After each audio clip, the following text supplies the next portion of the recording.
let's talk about the social and geographical factors that may impact the choices that people make about careers.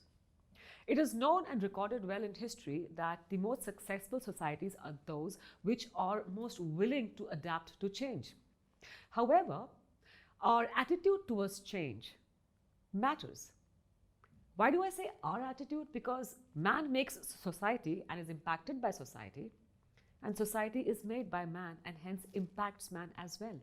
So society and man are a large and a one point if we see it like that, but they both impact and are impacted by each other. So what is the general attitude towards change is a very strong factor which determines what the individual as a person will make in his, what values will guide his individual choices. Interestingly, you will realize also as you are talking to people and you are talking about career choices that attitudes change within a society and attitudes change within a society depending upon the resources that they have. For example, you might meet somebody who's, say, taking an example completely hypothetically, who is from an agricultural background, right? And based on the resources that they have, their attitudes towards change and their willingness to change will be widely different and varied. We might have an agricultural family who, though is agriculture based, farmer based, but they are very, very affluent. Their resources are wide. They have a lot of resources. Their attitude towards change and their willingness to change for their next generation, their willingness to experiment with new careers will be very different from another agricultural family who is again farming but do not have so many resources. They might just want their wards to go back to agriculture or maybe at least stick to careers which are somewhere linked to agriculture. Just a very, very simple example.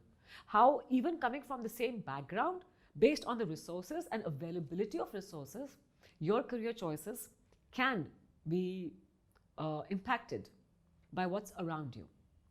Moreover, the values that we place on individual choice and the openness to change that we have also depends upon our circumstances.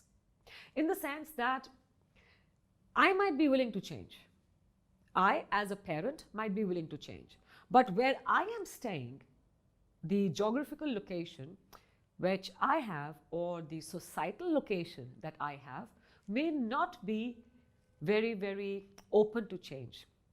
So my attitude towards my individual choice, though on the surface it is available to me, but the opportunity of me actually making that choice for myself and my ward might not be available to me. Now, why would we talk about all of this? Attitude towards change, value towards individual choice, and the willingness to change with counselors or with people who are studying to become career guidance experts. It is because we need to be aware that these are aspects that influence career choices of people you might meet. However, you being a member of the society, you cannot escape being impacted by these factors yourself. And it is very important to be aware of what factors impact you. What value systems are you holding true for yourselves? What beliefs are impacting your thought process? Because you will take that into an interaction with an individual coming to you for career guidance. Once I am aware of how I am thinking, I will be very, very mindful that I don't impose my thoughts to them. I might be very open to change, but the person in front of me might not be comfortable with that. So then it would be my responsibility as a career guidance expert to search for options or to offer options which are in sync with their non-willingness to change, to stay in that boundary that they have made for themselves. I would obviously encourage, as agents of change, that we do try and nudge a new way of thinking. That is also one of our jobs. It's also one of the things that we need to do to bring up the society completely. But we cannot negate the fact that how easy it might be for us to suggest something, it might be a completely different ballgame for somebody else to accept it, and they might feel very stuck when you might not understand that. They might feel very judged. They might feel very, very disappointed that you are not understanding their point of view. The fact that these factors impact somebody else, we need to be mindful of the fact that these impact us as well. Taking this conversation forward, now probably is the right time to stop for a while and talk about the distinction between etic and emic. These are standpoints for analysis of human language and behavior, and they have their origin in linguistics in 1950s. The reference is available in the slide. So what does etic and emic mean in simpler ways? You obviously have the entire slide in front of you, which you can read through in detail. But if I was to give you a very simple explanation for this, is that etic is when you're outside of a culture and you're looking inwards. Obviously, that culture is not yours, so you're looking inwards. And emic, your vantage point is from within the culture, where you're looking at your own cultures and others as well. So the standpoint of analysis of etic is said to be objective because that person is not influenced by the culture, he is just observing it. They start to recognize and search out the similarities in cultures that they are observing. And they emphasize on universal behavioral patterns that they see, because that is probably what they are trying to do as to how are cultures making sense to them. So they are being objective about watching them for similarities. In fact, what similarities you watch for could make you judgmental. You might not watch for certain similarities. But then that's the etic form of analysis. The emic is where you are inside the culture.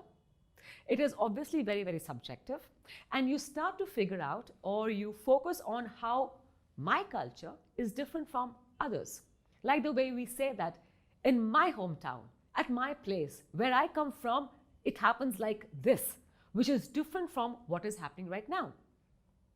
The reason for talking about this is that you as a career guidance person could come from an etic standpoint of view or from an emic. How will you ever know that? Well, if you might be guiding or counseling or having an interaction with somebody from a similar culture as yours, you would be easily able to relate with them. You could be in the emic mode, which is very nice. But what's the drawback?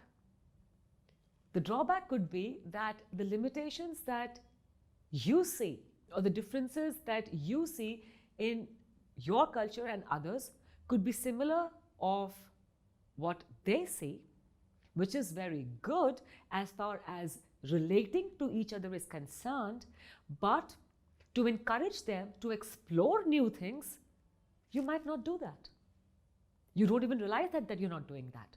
And as a guidance expert, somewhere that is also a thing that you should do. At least give them the options and not let the fact that you're so aware of how the culture works and what it requires dominate or influence your suggestions or the options open out. On the other hand, you could be from the etic standpoint, where you are meeting someone who's completely from a different culture.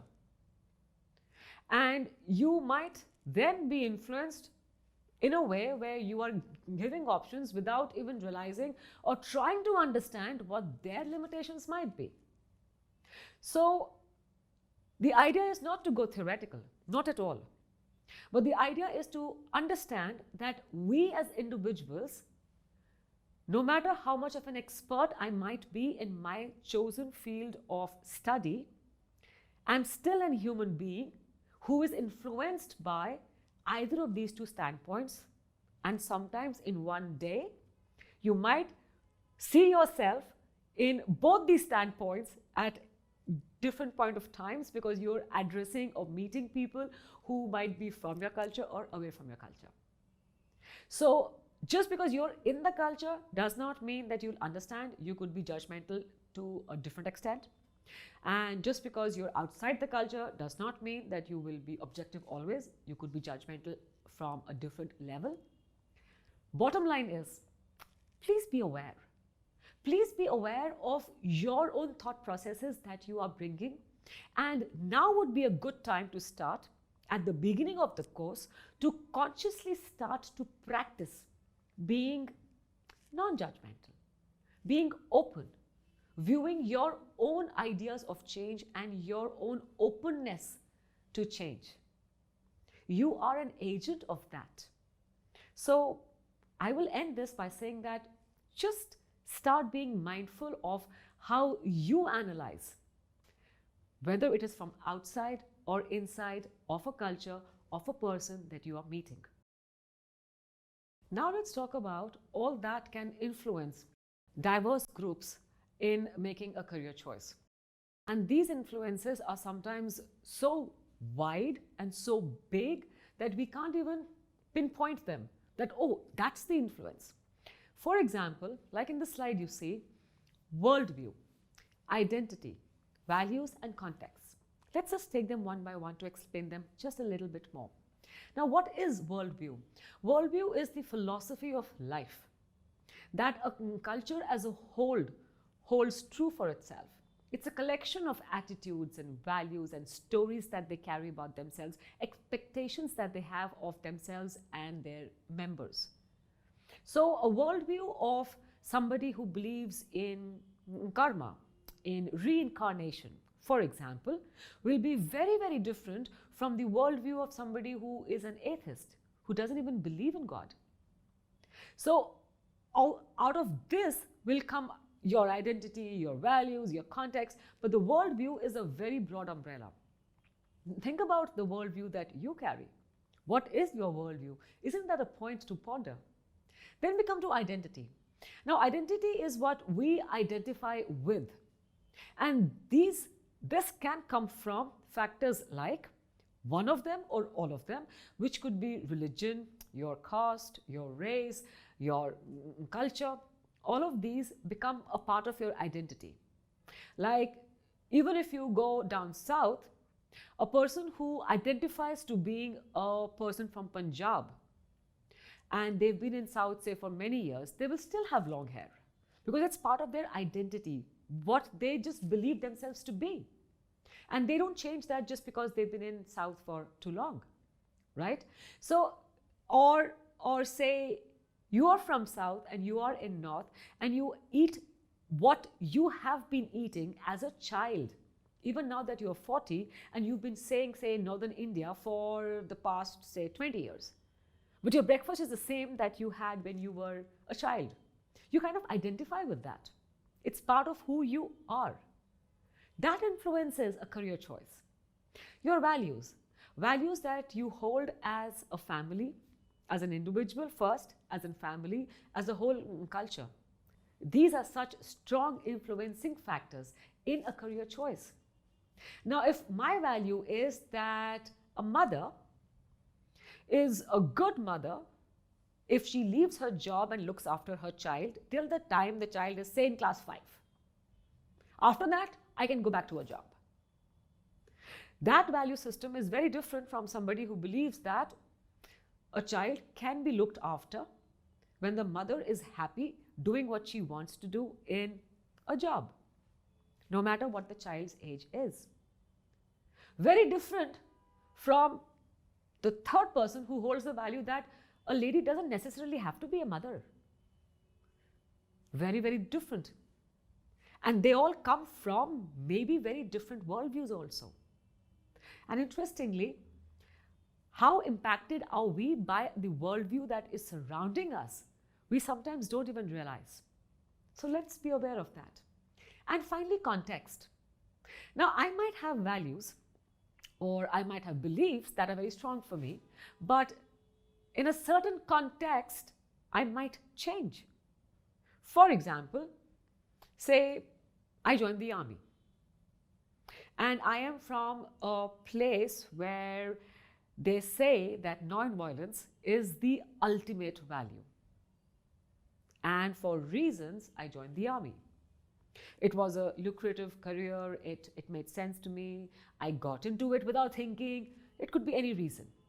And now once I'm in the army and I have to attack, it is definitely not in sync with the value of non-violence that I have. Another example of context could be that my father owns hotels and we have a fantastic hotel business. And it doesn't matter how my father started it as maybe one room or one small stall, and now he's built it up into a big industry. So it seems only wise that I study hotel management to help my father in this space, right? However, in the context that I am a vegetarian, I might choose not to do hotel management because in our hotels, we serve only vegetarian food and that is our USP.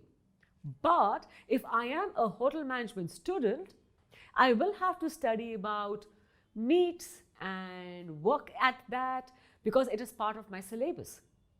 So in that context, even though I want to study a subject, I might choose not to because it didn't serve me, or I might have see that as a limitation.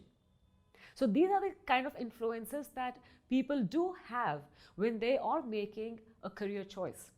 The worldview that they hold, the identities that they identify with, their values, and of course, at the very microscopic level, the context in which they view something. And after spending so much time in explaining how individual differences can influence career choices, we come to the point that India is, after all, a very diverse country which takes pride in being united. And that is something that we all know. So, as career guidance experts, maybe it is also our jobs and our responsibility somewhere to highlight this point. Maybe we need to educate ourselves, read literature regarding this, where we can give examples and assurances to the people in front of us, where India stands for unity, where we accommodate, we don't assimilate. Meaning that if I am, like taking my previous example, if I am from North and I have long hair, I do not have to assimilate into the society around me. They will help me stay who I am, keep my identity. They will accommodate me. I don't need to be assimilated into them. Like a drop of oil in water, it can stay there, but a drop of milk will just get assimilated. It doesn't have to be that. Unity over uniformity. We can all stay together and still be doing our own things as far as our values and our culture remains. And these are points that have to be highlighted because it's not only India, it is the entire world is shrinking into one village, like they say, the global village. We are working in MNCs. We have people from across countries who are working in one team. And if we don't encourage that, at least the thought of that, so somewhere we might be failing in our jobs of providing them the options of it at least. So these are things that we are talking about not only as final end result of the options that are there, these are things that are assimilated as we are talking about life skills to our students, as we're talking about how they can become more participative in their interactions, how they can become more well-read to understand the cultures around us. India is diverse, and we as career guidance experts need to introduce this idea so that our students are, say, maybe more well-read, where new cultures and new ways of thinking are not daunting to them. They are more accepting of them. And this does not have to be a point of conversation only in class 11 or 12. This is something that we start to do even when they are younger. And that is where the entire life skills curriculum comes into place, where they start to understand the meaning of participation, the meaning of empathy, of negotiation, of communication, of being with each other. So that when they meet new people, when I say new, it does not only mean new in terms of somebody they've not met earlier, new meaning from a different culture, from a different country, from a different way of thinking and being. Our students become more accepting of them, which will help them become better professionals in their own workspaces. So we have actually increased their options when we are guiding them like that from the very beginning. So let's try and do that as career guidance experts. Now I would want you to take a pause over here and address these on your own. How do the following affect the way we guide our students? Meaning, how do these affect the students that we are guiding? Their geographical location. Now, some of our students it might not be possible for them to travel a lot of distances, leaving their hometown to a brand new place to even study. How is that affecting them? How is their religion affecting their career choices? Why don't you write down a list of ways you think religion can impact students? How certain religions may not encourage working with, like we took the previous example, working with food which is vegetarian or non-vegetarian, for example. How is the culture, the lifestyle that I follow, the music that I listen to, what is comfortable for me, that influencing my career choice? And political. How is the political scenario or the policies that are being followed or implemented by the politicians impacting a career choice? What if they have changed the taxation policy? What if they have changed the policy concerning the customs? Will that impact the kind of careers that people are choosing? They could. And there could be scenarios which right now we are not even thinking about because it is not even a possibility right now. But these are points that can impact a career choice. And linguistics. Well, it is a very, very common statement that you will hear, at least we have heard over the years, and we are hoping that it would change, is that, oh, I cannot go to a certain region because I don't know that language at all. And then the career guidance person says that, but you know, the course is in English, it doesn't matter. And then back comes the response saying that, no, that's all right. That is the education. But staying there, living there, interacting with the other people, going out shopping for groceries, that's going to be such a problem because they don't speak my language or I don't speak their language. I don't understand it. So even that could be an influence, a factor that is influencing a career choice. Something as simple as that. So you need to sit down and maybe write down all these things that you think could be a reason that could influence a career choice. And when we do that, we are slightly more better prepared to respond to them and to be more empathetic towards them. So try that as maybe homework.